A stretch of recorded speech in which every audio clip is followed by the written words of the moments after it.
छत्रपती संभाजीनगरमध्ये शिवसेना उद्धव ठाकरे पक्षामध्ये अंबादास दानवे विरुद्ध चंद्रकांत खैरे या दोघांमधील सुप्त संघर्ष पुन्हा एकदा उफाळून आला।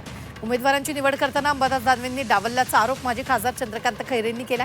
तसंच दानवे मनमानी करत असल्याचंही खैरेंनी म्हटलंय। तर खैरेंसोबत चर्चा केली असल्याचं स्पष्टीकरण अंबादास दानवेंनी दिलेलं आहे।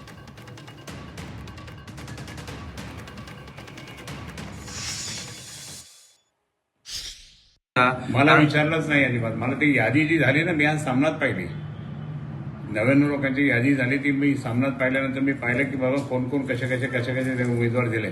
आता या ठिकाणी इथे सगळ्या महिला बसल्या, या महिलांना तुम्हीच विचारा काय म्हणतात ते।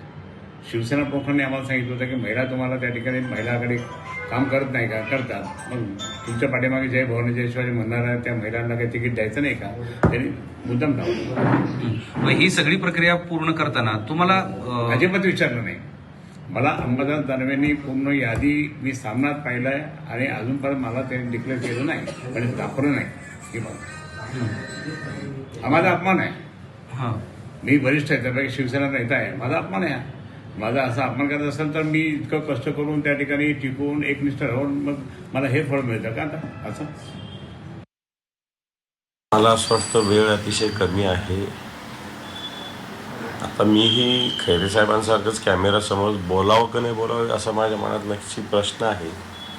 पण ते 4 दिवसापूर्वीच खैरे साहेबांबरोबर आमचे जे त्या भागातले शहर प्रमुख आहेत त्यांनी 1 to 1 एक जागा निहाय चर्चा केलेली आहे। त्याच्यात त्यांनी काय सांगितलं त्याचं मार्क केलेल्या याद्या माझ्याकडे आहे आणि त्यांनी मार्क केलेले 99% अंमलबजावणी झालेली।